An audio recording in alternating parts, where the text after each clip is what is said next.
नमस्कार, हरियाणा भारत में स्वागत है आपका और मैं हूं आपके साथ सुनैना सिंह।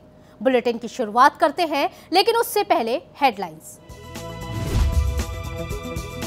प्रदेश में एक बार फिर बढ़ गए पेट्रोल और डीजल के दाम। 87 रुपए पहुंचा पेट्रोल तो वहीं 80 रुपए पे टिका डीजल। हरियाणा हाईकोर्ट ने एक जनहित याचिका की सुनवाई के दौरान लिया अहम फैसला। इंटरनेट को मौलिक अधिकारों की श्रेणी में रखने की मांग को किया खारिज। अनिल विज ने फिर साधा दिशा रवि पर निशाना, कहा अंग्रेजी स्कूल में पढ़े लोगों को समझ नहीं आती हिंदी। किसान आंदोलन से जुड़े टूलकिट मामले में आरोपी निकिता जैकब को बॉम्बे हाईकोर्ट से मिली राहत। अदालत ने निकिता को दी 3 हफ्ते की अग्रिम जमानत। रोहतक में किसानों की महापंचायत से बंगाल की तैयारी कर रहे किसान। राकेश टिकैत बोले, जरूरत पड़ी तो बंगाल में भी होगी महापंचायत। प्रदेश में एक बार फिर पेट्रोल के दाम बढ़ गए हैं। आज पेट्रोल का दाम 87 रुपए 3 पैसे प्रति लीटर रहा, तो वहीं डीजल का भाव 80 रुपए 6 पैसे प्रति लीटर पहुंच गया। वहीं चंडीगढ़ में बुधवार को पेट्रोल 88 रुपए 95 पैसे प्रति लीटर और डीजल का दाम 86 रुपए 17 पैसे प्रति लीटर हो गया। इसके साथ ही इंडियन ऑयल ने एक नई पहल की शुरुआत की है, जिसके तहत एसएमएस से पेट्रोल डीजल की कीमत जान सकते हैं। इंडियन ऑयल की वेबसाइट के अनुसार आपको आरएसपी स्पेस अपने शहर का कोड लिखकर 9224992249 नंबर पर भेजना होगा। हर शहर का कोड अलग अलग है, जो आपको आईओसीएल की वेबसाइट से मिल जाएगा। हरियाणा हाईकोर्ट ने एक जनहित याचिका की सुनवाई के दौरान एक अहम फैसला लिया, जिसमें कोर्ट इंटरनेट को मौलिक अधिकारों की श्रेणी में रखने की मांग वाली याचिका को खारिज कर दिया। दरअसल हिसार के निवासी लाल बहादुर ने हाईकोर्ट में जनहित याचिका दाखिल करते हुए इंटरनेट को मौलिक अधिकार के दायरे में लाने की मांग की थी। याचिका में कहा गया था कि आज के युग में सब कुछ डिजिटल हो चुका है, ऐसे में इंटरनेट को मौलिक अधिकारों में शामिल करना चाहिए। इस पर कोर्ट ने असहमति जताते हुए याचिका को निराधार बताकर खारिज कर दिया। प्रदेश के गृह मंत्री अनिल विज ने टूलकिट मामले में गिरफ्तार एक्टिविस्ट दिशा रवि पर ट्वीट मामले में फिर तीखा कटाक्ष किया है। ट्वीट को लेकर बेंगलुरु में एफआईआर दर्ज करने की मांग पर विज ने कहा कि अंग्रेजी स्कूल में पढ़े हुए लोग हैं, इन्हें हिंदी समझ में नहीं आती। उन्होंने देश विरोधी सोच का नशा करने के लिए कहा है। विज ने कहा कि व्यक्तियों का तो हम शुद्धिकरण करना जानते हैं, किसी के दिमाग में अगर देश विरोधी बीज है तो उस बीज को नष्ट करना चाहिए। बाकी कोई भी एफआईआर दर्ज करवाए, हम उसका जवाब देंगे। किसान आंदोलन से जुड़े टूलकिट मामले में आरोपी निकिता जैकब को बॉम्बे हाईकोर्ट से राहत मिल गई है। अदालत ने निकिता को 3 हफ्ते की ट्रांजिट अग्रिम जमानत दे दी है, यानी इस दौरान दिल्ली पुलिस निकिता को गिरफ्तार नहीं कर सकती। साथ ही अदालत की ओर से ये भी कहा गया कि अगर निकिता जैकब की गिरफ्तारी होती है तो उन्हें 25,000 के बॉन्ड पर राहत मिल सकती है। नए कृषि कानून के खिलाफ एक और जहां दिल्ली से जुड़े बॉर्डर पर किसानों का प्रदर्शन जारी है, तो वहीं किसानों का यह आंदोलन अब उग्र होता जा रहा है। इस बीच रोहतक जिले के सापला में आयोजित छोटू राम जयंती समारोह में शिरकत करने पहुंचे किसान नेता राकेश टिकैत ने कहा कि नए कृषि कानून से आम जनता ही नहीं, पशु भी भूखे मर जाएंगे। साथ ही टिकैत ने ऐलान भी कर दिया कि वो पश्चिम बंगाल भी जाएंगे, क्योंकि वहां भी किसान काफी दुखी हैं।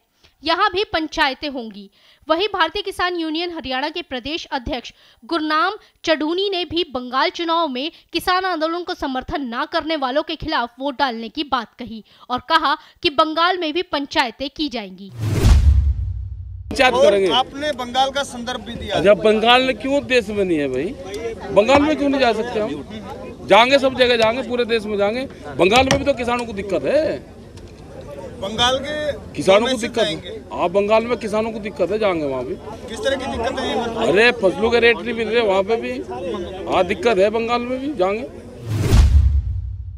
कृषि कानून के विरोध में मंत्री कैप्टन अजय यादव की अगुवाई में कांग्रेसी कार्यकर्ताओं ने बैलगाड़ी पर सवार होकर रेवाड़ी के बाजारों में तिरंगा यात्रा निकाली।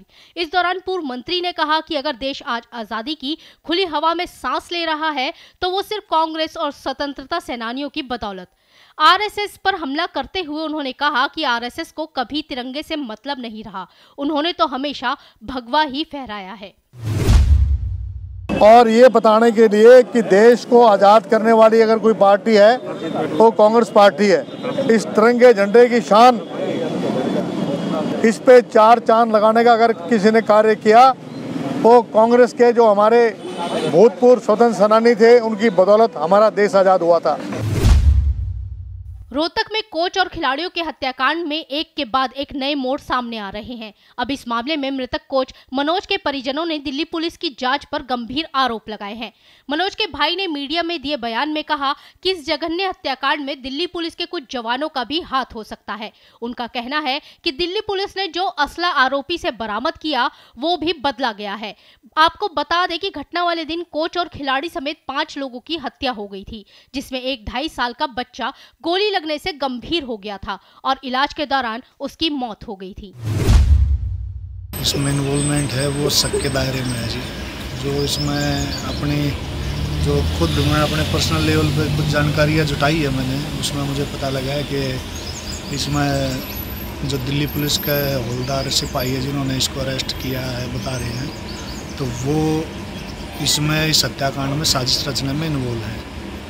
उन्होंने पहले ही पता था उनको कि ऐसे ऐसे ये करेगा, उन्होंने ही इसको शायद गाइड किया हो, मुझे लग रहा है कि ऐसे ऐसे करके हमारे पास है जी, हम यहाँ इन्वॉल्व, तेरे को अरेस्ट दिखा के जेल भेज देंगे। फरीदाबाद में दिन दहाड़े गोलीकांड से जिले में सनसनी फैल गई। दरअसल फरीदाबाद के एक नंबर मार्केट में दिन दहाड़े युवक युवती की गोली मारकर हत्या कर दी गई।